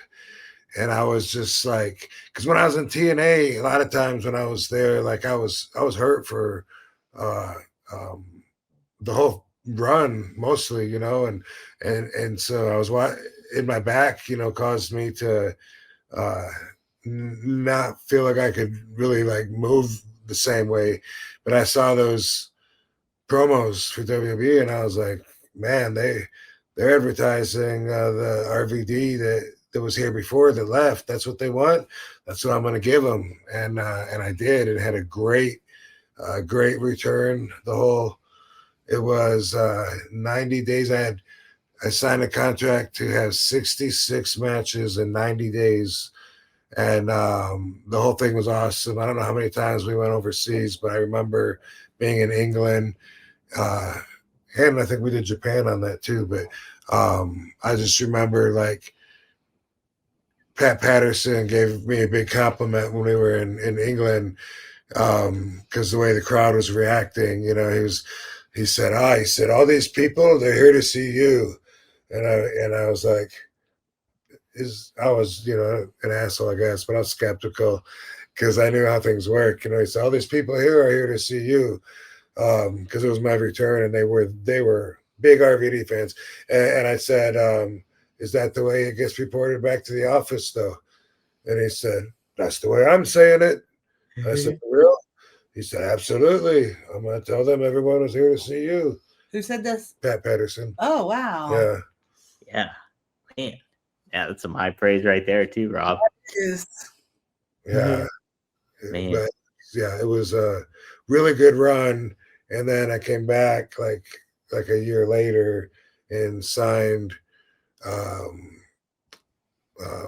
can't remember right now. It was 5 months and 88 matches, I think. And anyway, that was the opposite. Like I could have skipped that whole run.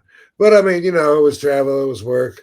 It was just as far as building me or for my path or anything other than just, hey, I have a job. Anything other than that, it didn't have any value for me because I was just there to fucking put everyone over in 2015 and it went unnoticed until I finally opened up my mouth at the end, which I should have done before I went there, actually, you know, but we live and we learn. Yeah, man. But I remember I was at your return in Philly when it happened. Yeah, And it was awesome. It was awesome. It was awesome. It was such, but I was so bummed out, like you were saying after the fact when you made your second run there, and it was just like, oh, they're just misused you the whole time, and it was just like, it's RVD, and you're not fucking putting him in like main event matches, and he's not fighting the top guys, and he's not fighting for the titles, and he's jobbing to people. What the fuck? I remember being pissed. Boo. Yeah. Wow. Yeah. Well, Rob, you certainly are one of a kind, though. Yeah, you are. Yeah. Well, after that run, I had to leave and say, I don't know, you know, I got to wait till I feel like coming back. And I never did. And I can't imagine going back to full time ever after, you know, like that last run made it seem like what's it worth, you know, like why? Aww, Why? What's the point? What's the point of all this? Well, cool. Good stuff, guys. This was a fun show. Yeah. Yeah, if you didn't hear everybody, Rob and Katie will be this weekend. They'll be in New York, Long Island at Brentwood. You can check them out at the big event, EXS, at the Suffolk Credit Union Arena in Brentwood, New York. That's November 15th, this Saturday, if you're tuning in. And then that Sunday, I believe it's Sunday, right? November 16th. Yes. Yep. Wrestling for Heroes. And what is it? We figured it out. Pryor, Prior. Pryor, Richard Oklahoma. Pryor, Oklahoma. Pryor, Oklahoma. Yes. There's Great. no black people in Oklahoma, except Jacqueline's going to be there. Oh, Jacqueline will be there. Right. Hey, and Godfather will be there too. Yay! And D-Lo. And D-Lo. I see D-Lo on there too. And Papa Shango. Hey, and the Warlord and Barbarian will be there. My brother wrestled them. That's awesome. Cool. Those guys there. All right. Love So those. check it out. Sting will be there too. And hey, we just talked about them. RVD and KD. They'll both be there too. And here's my bump, y'all, if y'all want to see Look at the bump. Yes. Look at it, Katie. It looks great. it. Yeah. Heck yeah. Thank you. Mhm. You're Thank welcome. you. Great pictures online too you took. I saw those ones as well. Thank you. You're welcome. So happy for you guys. We are too. Thank you. All right. You're welcome. All right, guys. And thank you, everybody in the chat, for tuning in and asking great questions and interacting with everybody. If you like what you're seeing. Oh, I want to shout out RVD420.com. Go to GreekGlass.com. They still got some product there. And they do really, really high quality stuff. So be sure to, if you want to smoke like RVD and have the unique glassware that they have, check them out. Go to RVD420.com. Also, go to IndaCloud. I gotta make IndaCloud. videos too.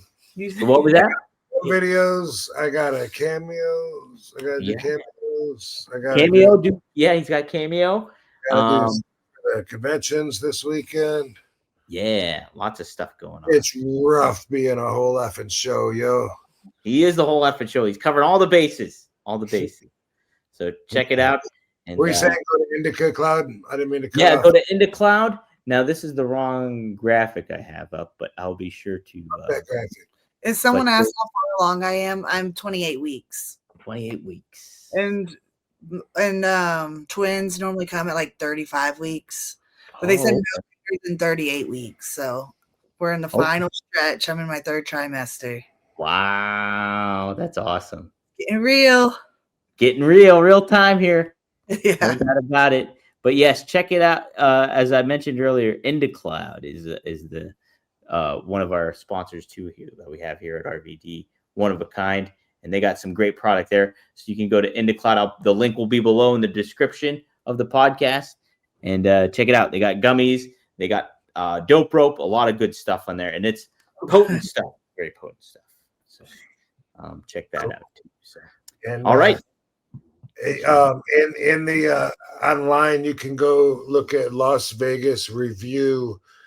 There's an article. My friend Frankie Citro is on there. Look up Las Vegas Review, Frankie Citro, and he's a mobster friend of mine here in Las Vegas that I am going to have on the show sometime soon. He's in the Black Book, and he's been in, I think, like over 30 years. He's been in there, and anyway, he's trying to get out. So his goal is to be the only living person that has been excluded from the Black Book after being in it, because what they do is, and it says this in the article, every once in a while they look at who has died and is no longer alive, and they remove them from the Black Book. And they've never removed someone that hasn't died, but Frankie wants to be the first. And he's got besides a petition, he's got a lawyer and a whole case and story about why he thinks that he should be freed from the Black Book. Because when you're in the Black Book, you're not allowed in any of the casinos. And so he can't even go to the restaurants or hotels that have the casinos. Even Fremont Street, he was saying, because downtown here in Las Vegas, they put the rooftop over Fremont Street. You know, it has all the lights and all these the show, and it's, you know, looks cool, although it blocks Oscar's Steakhouse view. But anyway, when they put that roof there, it made it so he can't walk down there anymore. Wow. Man, that's crazy. That's crazy. Yeah, I just found the article too. So he's been banned for 34 years so far. Yeah. That's crazy. And he was at our baby shower right there. Yeah. Wow. Yeah. Great guy. Great guy. I've been playing phone tag with him. But I want to get him on here to talk about that and other things. We can pick his brain for a long time. He's got a lot of experience and he's a real character. Yeah. It'd be awesome to have. Hell yeah. He acts so young. Like it was like midnight. We went to a comedy show and he's like, "You want to go get dinner after?" Yeah. And I was like, wow, most people his age are like I want to get some sleep. hour. Man, yeah, he'd be awesome to have on. Let's definitely get him on. That'd be great. Yeah. Cool. So, All right, good cool. stuff. All right, guys. We'll see you all next time here on One of a Kind with who? That's with RVD and KT. Yeah. Yeah. Van Dam fam. Boom. See ya.